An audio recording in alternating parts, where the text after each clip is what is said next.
আমার সাহাবী বিশ্ব নবীর সাহাবী বললেন, ইয়া রাসূলুল্লাহ, আমি মাকে কোলে করে নিয়ে কাঁধে করে নিয়ে হজ করেছি, মায়ের হক আদায় করতে পেরেছি কিনা? সব হুকুম পালন করেছি, সাফা মারোয়া সাই করে দিয়েছি, সব কিছু করে দিয়েছি।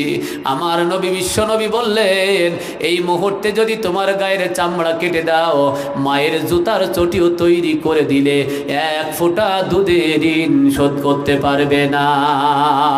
মায়ের একদার দুধের দাম, মায়ের একদার দুধের দাম কাটিয়া গায়ের চাম, পাপড় বানাইলেও ঋণের শোধ হবে না।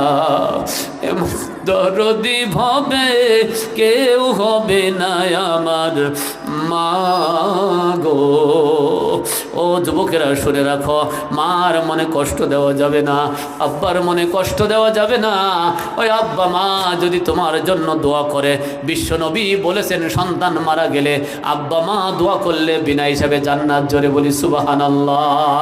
আমি শুনেছি অনেক যুবকেরা আব্বা মার সাথে কথা বলে না। আজকে থেকে তওবা করো, আজকে থেকে তওবা করো।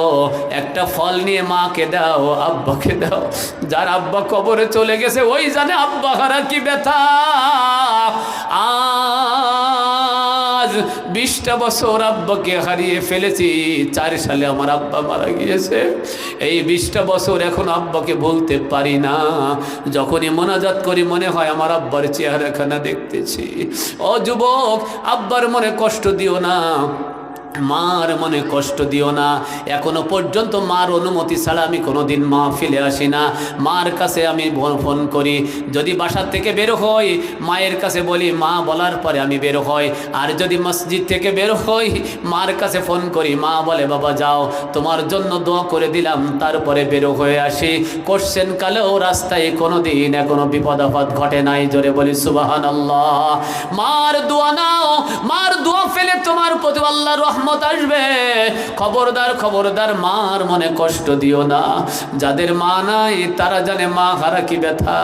হুজুর আমার মা নাই, আব্বা নাই, কিন্তু আমি এখন মা বাপের খেদমত কিভাবে করব?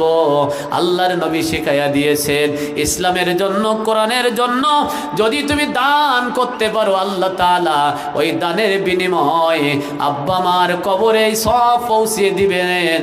এই কারণে আমরা কোরআনের জন্য দান করব, ইসলামের জন্য দান করব, মসজিদে দান করব, মাদ্রাসায় দান করব। আল্লাহ তাআলা কবুল করুক। জোরে বলে আমিন। কিছু লোক দেখবেন এখন উঠি যাবে, তারা ওয়াজ একটু বেশি বোঝে, কারো পিসাব চাপলি ওঠে আর কারো না চাপলি ভান করি ওঠে। এমন মানুষ আছে না নাই? চিন্তা করে ময়দান থেকে যদি এখন চলে যায় আমার আর দান করা লাগবে না, কেউ আমার দেখতে পাবে না। ও আমার ভাই বাবাজিরা শুনে রাখো, ময়দান থেকে তোমার দান করা লাগবে না। আল্লাহ যদি তোমার দান কবুল করে তুমি অবশ্যই দিতে পারবা। আর আল্লাহ যদি তোমাকে ভালো না বাসে, কবুল না করে, তুমি দিতে পারবা না। ওই আগের কথা বলি, আল্লাহ যদি তোমার বলবে তোমার কাছে যে জনটা ভালো পরের দিন তুমি আবার তার কাজে নেবা, যে জন ভালো না পরের দিন তার কাজে নেবা না। আল্লাহ তাআলা ডাক দিয়ে বলেন, যে বান্দা ভালো সে দান করতে পারবে, আমার কাছে পছন্দ হলে সে দান করবে। আমি যার দান কবুল করব না সে দান করতে পারবে না। লক্ষ কোটিপতি মানুষ অনেকে আছে, হজ করতে পারে না, উমরা করতে পারে না। আবার গরিব মানুষ জন খেটি খায়, এসে উমরা করে আসে, আসে না নাই? আল্লাহ কাকে কবুল করবে কেউ বলতে পারবে না। অনেক ধনী মানুষ আছে নামাজ কালাম করে না, ঘরের মধ্যে শুয়ে থাকে। আবার অনেক গরিব মানুষ আছে যে কোনো কায়দায় কষ্টে হলেও মসজিদে টুকটুক করে হেঁটে যায়। আল্লাহ তাআলা কার দান কবুল করবে জানি না।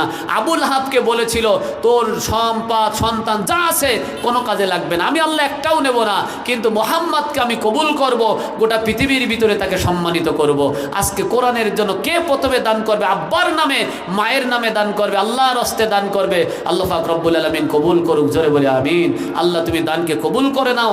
আল্লাহ যে দান করবে দানকে কবুল করো, বিপদ আপদ দূর করো। আল্লাহ কোরআন